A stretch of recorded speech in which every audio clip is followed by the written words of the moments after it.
సడన్‌గా ఇంగ వాళ్ళకి తెలిసిన వాళ్ళని ఎవరినో ఇట్లా తీసుకొని వచ్చింది. 10 మంది దాకా గ్యాంగ్‌ని. వచ్చినాక నాకు ఫోన్ చేసిర్రు. ఇట్లా మా గ్రౌండ్ ఉంటది. గ్రౌండ్ దగ్గరికి ఇక్కడ రమ్మని ఫోన్ చేసిర్రు. నాకు అప్పటికి అర్థమైంది ఇట్లా వీళ్ళు వచ్చినట్టుంది. వేరే వాళ్ళు చెప్తే సరే అని మా ఫ్రెండ్స్ గిట్ల నాతో పాటు వస్తాండ్రు. అంటే మొత్తం పరిచయమైన కాలేజ్‌ల మా సీనియర్స్, జూనియర్స్ మంచిగా గ్యాంగ్ చేసుకున్నారు మీరు. గ్యాంగ్ ఉండేది. నేనేం చేసిన వాళ్ళ దగ్గరికి అందరిని తోలుకొని వెళ్తే నేను బ్యాడ్ బ్యాడ్ అయిపోతా అనుకోని సరే ఎంత భయపడటం కాదు ఒకరిని వస్తా పని నేను ఒక్కనే వెళ్ళిపోయినా. మీరున్నారు అప్పుడు అక్కడ? ఈమె నా ఇంకొచ్చిన తర్వాత నన్ను ఇట్లా పిలిచిర్రు, తర్వాత పిలిచిర్రు, నన్ను ఇట్లా తోలుకోవేరు పిలిచిర్రు అని ఈమె ఇంకా తర్వాత వచ్చింది. అప్పటికి వాళ్ళు పిలిచి ఇంకా అది చెప్పు ఎందుకు నీకు ఇవన్నీ ఏం చేస్తారు అది అని అది ఇది చదువుకోమని పంపిస్తే మీరు చేసేది కాలేజీలో వార్నింగ్ ఇస్తారు అన్నట్లు. ఇంకా వాళ్ళమ్మ వాళ్ళ తోలుకొచ్చిన వాళ్ళు అందరు వార్నింగ్ ఇస్తే నేను ఇంకేం అనలే. ఈమె వచ్చింది అప్పటికి వచ్చి మీరు ఎందుకు వీళ్ళ అమ్మని అడుగుతున్నా ఎందుకు తోలుకొచ్చాము ఇట్లా అది కానీ వాళ్ళమ్మ అప్పటికి కొట్టింది నేను. ఎందుకు నీకేమైంది పిలిస్తే వాళ్ళని పిలిస్తే నీకేమైంది మిమ్మల్ని కొట్టారా?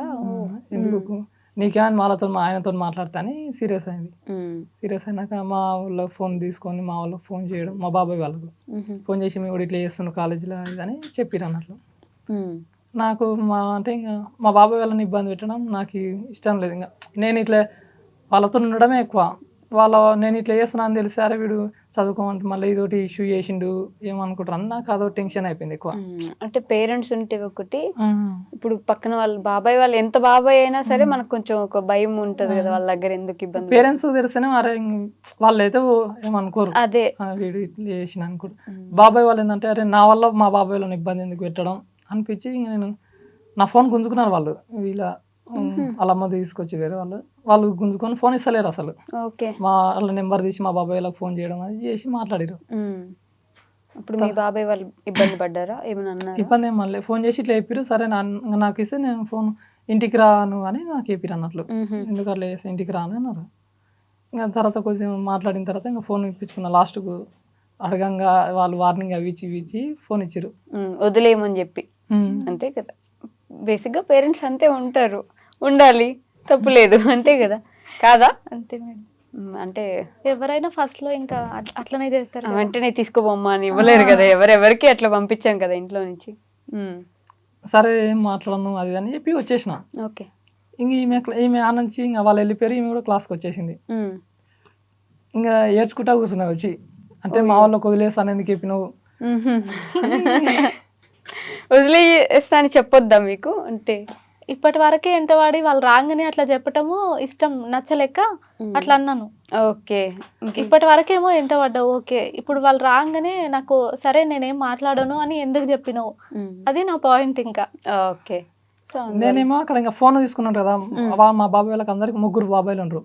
వాళ్ళకి ఫోన్ చేస్తారు. అరే ఈ ప్రస్తుతానికి వాళ్ళకి ఫోన్ చేయకుండా నా ఫోన్ తెప్పించుకొని వాళ్ళతో అది చెప్పకుండా వాళ్ళకి తెలియకుండా ఇట్లా డీల్ చేద్దామని సరే మాట్లాడను నా ఫోన్ నాకు ఇచ్చారని ఫోన్ తీసుకున్నా. సరే మాట్లాడను అని చెప్పి ఇంక వచ్చేసిన.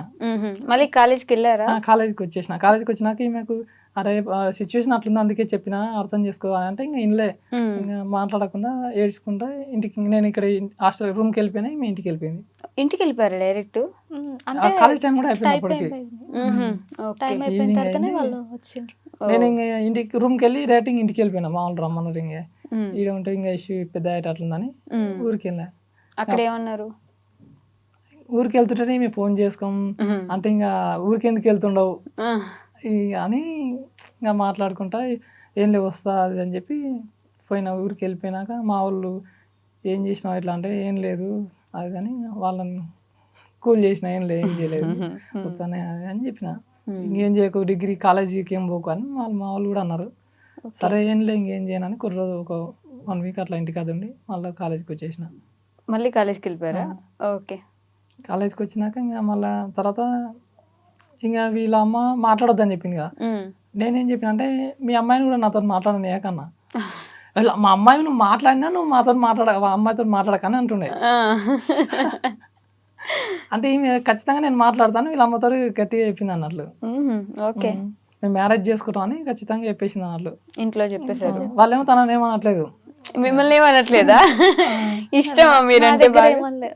ఎవరికైనా చిన్న కూతురు అంటే కొంచెం ప్రేమ ఎక్కువ ఉంటది కదా. అందుకని అక్కడ ఏమనట్లేదు, ఇక్కడ పడుతున్నాయి నాకు అంత. ఫోర్స్ చేస్తారు. ఇంకా అందులో నేను ఇంకా సరే మీ పాపను మీరు జాగ్రత్త చూసుకోండి, నాకు సంబంధం లేదు అని చెప్పిన. కాకపోతే ఏమైందంటే ఇంకా ఈమె వాళ్ళతో గట్టిగా చెప్పింది అన్నట్లు. అయితే ఇంకా వాళ్ళ డాడీకి తెలిసి ఇంకా మళ్ళీ పెద్ద అది రచ్చరచ్చ అయితేనే వాళ్ళ అమ్మ లోపల ఉన్నాయి. ఇంకా సరే నువ్వు మాట్లాడక ఇవి మాట్లాడదు అన్నట్లు ఊకున్నారు. ఇంకా తర్వాత మా ఇంక ఎట్లనో వాళ్ళ డాడీకి తెలిసిపోయింది అన్నట్లు. వాళ్ళ డాడీ ఫోన్ నాకు డిగ్రీ ఫైనల్ ఇయర్ స్టార్టింగ్లో అనుకుంటా. ఓకే. ఇంక అప్పటికి పెద్ద పెద్ద ఇష్యూలు అయినా నేను రూమ్ కూడా తీసేసిన. రూమ్ ఉండే, నేను రూమ్లో ఉండేంటి. ఆ రూమ్ కూడా తీసేసి నేను ఇంకా హాస్టల్లో ఉన్నా.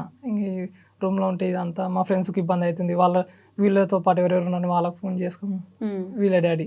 ఓకే. అట్లా నేను హాస్టల్ ఉన్నా. హాస్టల్ ఉంటే రోజు ఫోన్ చేసి అది ఇది తిట్టేవాడు అన్నట్లు, ఇట్లా ఎందుకు చేస్తారని. ఇంకొక రోజు నేను ఇంకా ధైర్యం చేసుకొని అవును మ్యారేజ్ చేసుకుంటాం అని నేను డాడీ చెప్పేసిన. ఇంకా అప్పటి నుంచి నాకు ఫోన్ చేయలే వీళ్ళ డాడీ. ఓకే. ఫోన్ చేయలేదు. ఇంకా ఒకరోజు తను ఇంకా నేను ఊరికి వెళ్ళిపోయిన తర్వాత కొన్ని ఎగ్జామ్స్ అయిపోయినాయి. ఫస్ట్లో ఏంటంటే మా నాన్న చేస్తా అన్నారు, కాకపోతే ఈయన ఊరికి వెళ్ళిన తర్వాత ఒక్కరిని వచ్చి మాట్లాడమను నేను చేస్తా అన్నారు. కానీ వాళ్ళ వాళ్ళు పంపించడానికి భయపడ్డారు. ఇంకా అవి ఇవి ఇష్యూస్ జరుగుతున్నాయి కదా, మళ్ళీ నువ్వు పోయిన తర్వాత నిన్ను ఏమైనా చేస్తే ఏంది అన్నట్టుగా భయపడి ఈయనను పంపించలేదు. మా వాళ్ళు ఏంటంటే ఒక్కరిని వచ్చి మాట్లాడమను మేము చేస్తాం, అట్లా ఆయన మా నాన్న అన్నాడు. ఓకే. కానీ భయం వేసిందా మీకు? ఈయన వస్తానా వాళ్ళ వాళ్ళు పంపించలేదు, వాళ్ళ బాబాయ్ వాళ్ళు. ఇలాంటి టైంలో ఎప్పుడైనా మీ మమ్మీ నాన్న ఉంటే బాగుండట్లే ఏమైనా ఫీల్ అయ్యే వాళ్ళ, అంటే గుర్తు తెచ్చుకునే వాళ్ళ, వాళ్ళని మిస్ అవ్వడం అట్లా ఏమైనా ఉండేది అప్పుడు?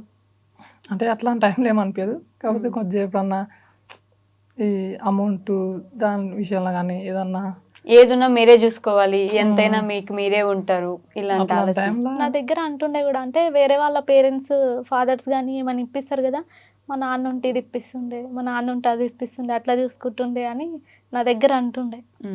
మిస్ అవుతారు కదా కొంచెం. చాలా మిస్ అవుతాడు. వాళ్ళ ఫాదర్ని అయితే ఇంకెక్కువ మిస్ అవుతాడు. అవునా?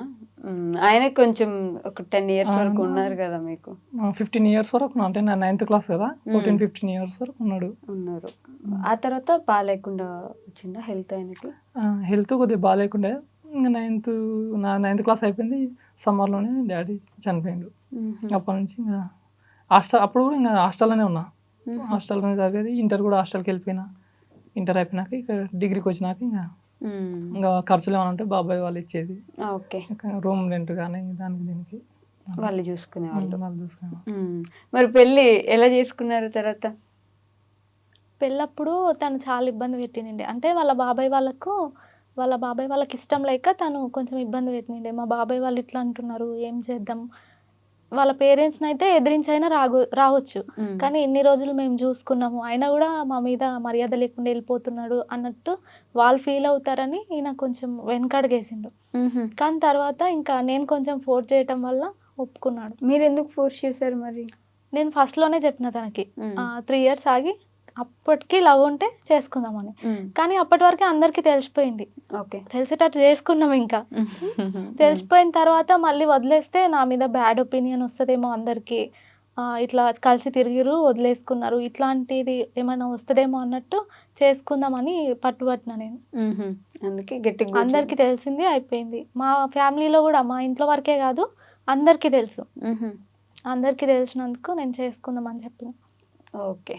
సో ఒకవేళ అప్పుడు ఎవరికి తెలియకుండా ఉండింటే ఇంకా కలుస్తుంటేమో లేదో తెలీదు, కానీ అందరికీ తెలిసి అంత రచ్చ అయిపోయిన తర్వాత విడిపోవటం కరెక్ట్ కాదనిపించింది. ఇంకా అంతేనా? సో ఎలా పెళ్ళి ఎక్కడ చేసుకున్నారు, ఎలా వచ్చేసారు? పెళ్ళి బిజినపల్లి దగ్గర గుడి శివాలయం ఉంటుంది, అక్కడ చేసుకున్నాం. అంటే ముందే ప్లాన్ చేసుకున్నారా ఇలా ఇక్కడికి వెళ్ళి చేసుకున్నాము? తను మ్యారేజ్కి ముందే మిరియాల గుడికి వెళ్ళి, అక్కడ తెలిసిన వాళ్ళు ఉన్నారు, అక్కడికి వెళ్ళి రూమ్ చూసి వచ్చి ఆ తర్వాత మ్యారేజ్ చేసుకున్నాం. అయితే ఇక్కడే ఉంటే కొన్ని ఇష్యూస్ ఇంకా గొడవలు అవుతాయి కదా. ఇప్పుడు వీళ్ళ డాడీ వచ్చి గొడవ చేసేది తెలియదు, మా ఊళ్ళు వచ్చి గొడవ చేసేది తెలియదు. అట్లని కొద్దిగా దూరంగా ఉందాం అని వేరే మిర్యాలగూడ దగ్గర రిలేటివ్స్ ఉండే, అక్కడికి వెళ్ళి రూమ్ ఇట్లా చూసుకొని ఇక్కడైతే బాగానే ఉంటుందని ఇక్కడికి వచ్చి మ్యారేజ్ చేసుకుని 28కి మ్యారేజ్ చేసుకున్నాం. 29కి ఇంకా అక్కడికి వెళ్ళిపోయినాం, December 29. ఓకే. ఇంకా 31st అక్కడే ఉన్నాం. అక్కడ నుంచి 3 months అక్కడే మిర్యాలగూడలో ఉన్నాం. మీరు ఇంట్లో నుంచి వచ్చేసి పెళ్లి చేసుకున్నాం. ఆ తర్వాత పెళ్ళికి వీళ్ళమ్మ వచ్చింది. ఓ అవునా? వచ్చింది. వాళ్ళ డాడీకి చెప్పలేదు అన్నట్లు ఇంకా. మ్మ్. మ్మ్. వాళ్ళ డాడీ ఏంటంటే అప్పుడే చేస్తా అంటుండు, తర్వాత మళ్ళా చేసేప్పటికే మళ్ళీ మార్చుకుంటుండు ఒపీనియన్. ఆడికి వచ్చినా కూడా ఒక్కడొచ్చి మాట్లాడతలేడు కదా, నేను ఎందుకు చేయాలన్నట్టు ఆయనకుండే. ఓకే, బట్ అమ్మ వచ్చారు, వచ్చింది దగ్గరుండి చూసుకున్నారు. ఇప్పుడు ఓకేనా, పర్లేదా ఇంట్లో? అందరూ మాట్లాడతారు ఇప్పుడు. అందరు మాట్లాడుతారు, సెట్ అయిపోయారు. అందరూ. ఓకే, పర్లేదు, పోనీలేండి.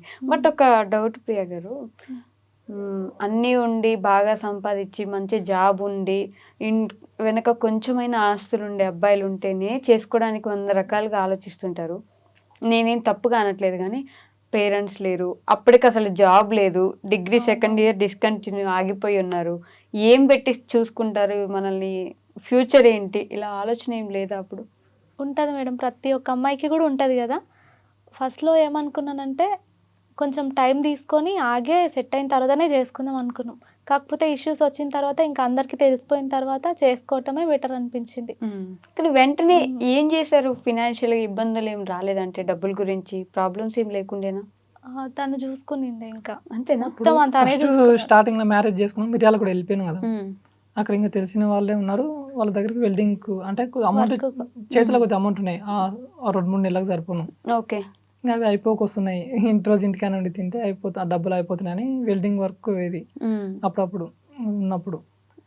ఆడ ఉన్నా ఇంకా బయట ఉండేందుకు అనవసరంగా 3 నెలల అమౌంట్ కూడా అయిపోయి మాతోనే ఉన్నాయి. ఇంటికి వెళ్దాం అనే ఆలోచనతో ఇంకా అప్పుడే కరోనా స్టార్ట్. కరోనా ఇంకా ఇంటికి వచ్చేసినాం. ఇంటికి వచ్చినాక ఇంటికాడ కూడా ఖాళీనే ఉన్నాం, వ్యవసాయం చేసిన ఒక 2 నెలలు. అలా కూడా ఏమి వెళ్ళలేదు, ఇంకా మనకు బోర్ లేదు. అప్పుడు వానలు కూడా చక్కగా లేవు, వానలు లేక తక్కువ అమౌంట్ వెళ్ళేది అన్నట్టు పంట కూడా. నేను బయటికి వేరే దగ్గర కంపెనీలకు డ్యూటీకి వెళ్ళేది, ప్రైవేట్ కంపెనీ. అందులో 9,000 నాకు జీతం. 9,000 జీతానికి నేను మార్నింగ్ 8కి వెళ్తే మళ్ళీ నైట్ 8, 12 hours డ్యూటీ. అది 1 week డే ఉంటుంది, 1 week నైట్ ఉంటుంది. అట్లా డ్యూటీకి వెళ్ళి వచ్చేవాడిని అన్నట్లు. ఇంటికాడ ఒక్కతే, మళ్ళీ మా ఇల్లు లాస్ట్గా ఉంటుంది మా ఊళ్ళో. చెట్లు, ఇంకా పల్లెటూరు అంటే చెట్లు అంతా ఉంటాయి. మా ఇండ్లు మొత్తం వేరే తిక్కుంటే, మా ఇల్లు మాత్రం సపరేట్ ఉంటుండే వేరే కాలనీలో. అట్లా లాస్ట్ ఉంటుండే, ఇంకా ఒక్కతే అయినా కూడా ఇంకొకతే తప్పని పరిస్థితి. మా పక్కన మా చిన్న వాళ్ళు ఉంటుండే, ఇంకా వాళ్ళు చెలకలక అక్కడికి పొలం పనులకు వెళ్తారు, ఇంటికాడ ఒక్కతే ఉంటుండే. కానీ ఆ ఊరు ఏదో వెళ్ళారు కదా, మహబూబ్ నగర్, మిర్యాలగూడ నుంచి వచ్చేసారు మళ్ళీ ఇంటికి. మేము ఇంటికి వచ్చిన తర్వాత లాక్డౌన్ పడ్డది, అట్లా ఇక్కడనే ఉండిపోయినాం. ఉండి కొన్ని రోజులు ఉండి అక్కడికి వెళ్దాం అనుకున్నాము, కానీ ఆ టైంలో లాక్డౌన్ పడ్డది, ఇంక ఇక్కడనే ఉండి కరోనా ఎక్కువ అయిపోయింది. మళ్ళీ అక్కడ వెళ్ళి ఎందుకు ఇబ్బంది పడడం అని ఇక్కడే ఉండిపోయినాం. అప్పటికి మీకు సొంత ఇల్లు ఉంది? అంటే పాత ఇల్లు మా వాళ్ళు ఉండే. పాత ఇల్లు అక్కడే ఉన్నాం అన్నట్లు. ఇప్పుడు కూడా అదే ఉన్నట్టుంది కదా. ఫస్ట్ లో మా ఇంట్లోనే ఉండలేదు, మా వీళ్ళ చిన్నమ్మ వాళ్ళ ఇంట్లో ఉన్నాం ఒక 2 months ఏమో. ఆ తర్వాత మా ఇంటికి వచ్చేసినాం. అప్పటి నుంచి మీరే చూసుకుంటున్నారు మొత్తం, ఏది ఉన్నా సరే మీరు సంపాదించి ఉన్న దాంతో ఇంట్లో సరుకులు చూసుకోవడం, సర్ది పెట్టుకోవడం సరిపోయేదా నిజంగా? అప్పుడు 9,000 వచ్చేది మేడం, నా బండి పెట్రోల్కి 3,000 అయిపోయేది. 6,000 అమౌంట్ తోటి అసలు అయినా అప్పుడు ఖర్చులు లేకుండా, బాబు లేకుండే, ఇద్దరమే ఎంతో అంత కొద్దిగా అడ్జస్ట్ చేసుకుని ఉండేవాళ్ళం. ఇంకా అట్లా ఒక 1 year అయిపోయింది అలా డ్యూటీ చేయబట్టి. ఇంకా శాలరీ కూడా పెంచట్లేదు. నాకు కొల్లాపూర్ ట్రాన్స్ఫర్ చేసిరు. కొల్లాపూర్కి వెళ్ళినా కూడా ఇదే శాలరీ. మళ్ళీ అక్కడ నేను ఉండాలి, వీళ్ళేమి ఇంటి దగ్గర. నేను ఇక్కడ ఉంటేనే అసలు 12 hours డ్యూటీ ఉండడానికి, ఏమైనా షాప్కి వెళ్ళాలన్నా షాప్ కూడా పోయి వెళ్ళేటోళ్ళు కాదు. నేను ఏమైనా తెచ్చి ఇచ్చి పోయేవాడిని. నేను కొల్లాపూర్లో ఉండాలంటే నేను అక్కడ ఇక్కడ చాలా ఇబ్బంది. ఒకటే 2 రోజులు ఉన్నాడా, సార్ నేను ఇక్కడ ఉండలేను, అక్కడైతేనే చేస్తా అని సార్ను రిక్వెస్ట్ చేసి, సార్ కూడా సరే అంటున్నా కానీ పంపించట్లేదు. అప్పటికి మా పెద్ద బాబు పుట్టిండు. ఆ బాబును చూడలేక, వీళ్ళను ఇడిచిపెట్టి అక్కడ ఉండలేక సార్ వాళ్ళకి చెప్పకుండా వచ్చేసిన ఇంటికి. నాకు ఈ డ్యూటీ వద్దని వచ్చేసినా. అప్పటికి ఇంకా ఈ 9,000 జీతానికి డ్యూటీ చేస్తే వేస్ట్ అని ఏదన్నా ఒకటి చేద్దామని అప్పుడు పౌల్ట్రీ పెట్టుకున్నాం. అప్పటికి ఇంక దళిత బంధు స్టార్ట్ అయింది. ఇది నాకు అదొక లక్. అది 10,000 వస్తున్నాయి, ఇంకా ఎట్లానా వేసి పౌల్ట్రీ చేయాలని ఒక 1/2 ఎకరా ల్యాండ్ తీసేసి ఇలా స్టార్ట్ చేసినాం.